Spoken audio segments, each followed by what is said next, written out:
नमस्कार दोस्तों, मेरे सभी श्रोताओं को नव वर्ष की हार्दिक शुभकामनाएं और बधाई। नव वर्ष का मौका है। सर्वे भवन्तु सुखिनः के एक नए एपिसोड के साथ मैं आपके समक्ष आया हूं।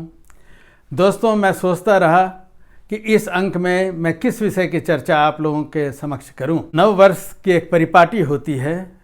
लोग नव वर्ष के शुरू में कोई ना कोई रिजोल्यूशन अपने लिए बनाते हैं कि इस वर्ष हमें क्या करना है, जीवन में सफलता के लिए क्या करना है, स्वास्थ्य में सुधार के लिए क्या करना है। ऐसे ढेर सारे रिजोल्यूशन लोग बनाते हैं।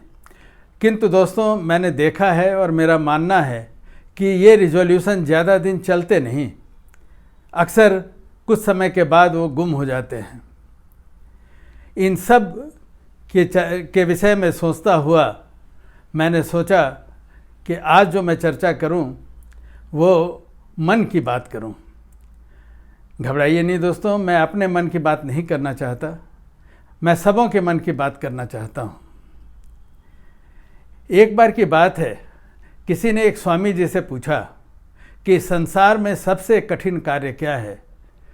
स्वामी जी ने मुस्कुराते हुए तुरंत कहा, सबसे कठिन कार्य है अपने मन को वश में करना।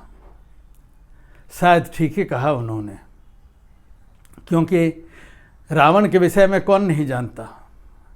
एक महान पुजारी, एक महान भक्त, एक महान राजा, लेकिन रावण अपने मन को वश में न रख सके और उन्होंने सीता का अपहरण कर लिया। उसका नतीजा क्या हुआ ये हम सब जानते हैं। उनकी सोने की लंका जल गई। उनको अपने जीवन से भी हाथ धोना पड़ा। विश्वामित्र के बारे में भी हम सब जानते हैं। मेनका के सामने आते ही वो अपने मन पर काबू न रख सके। उनकी तपस्या, हजारों साल की तपस्या भंग हो गई। कहा जाता है कि mind is a very bad master but a very good servant. मन हमारी सेवा में सदैव लगा रहता है। मन हमें खुशी देना चाहता है और जहाँ खुशी मिले उस ओर ले जाता है। खुशी यानी प्लेज़र।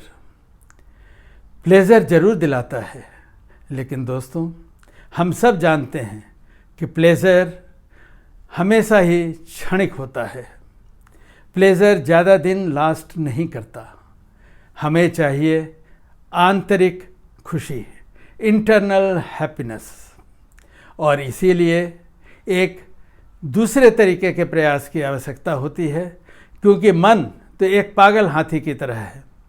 उस पर अंकुश लगाना अति आवश्यक है, अन्यथा वह विभिन्न तरह से और घूमता होता है, जाता होता है। इसीलिए उस पर अंकुश लगाने की आवश्यकता होती है। दूसरे तरह से कहें तो मन पानी की तरह होता है, जो हमेशा उसका बहाव नीचे की ओर होता है, आपको नीचे ले जाता है। अगर मन का सहारा लेकर हमें ऊपर जाना है तो हमें एक शक्ति की आवश्यकता होगी। मन को कंट्रोल करना होगा, उस पागल हाथी पर लगाम लगाना होगा, तभी हम अपने मन पर काबू पा सकते हैं। गीता में भी इसकी चर्चा है। भगवान श्री कृष्ण कहते हैं कि मन को अगर तुम हमारे ओर लगाओगे, दूसरों की सेवा में लगाओगे, तो मैं तुम्हें अतिरिक्त शक्ति दूंगा जिससे तुम मुझ में विलीन हो सको। मन की बात इतनी ही इस अंक में। अगले अंक तक नमस्कार।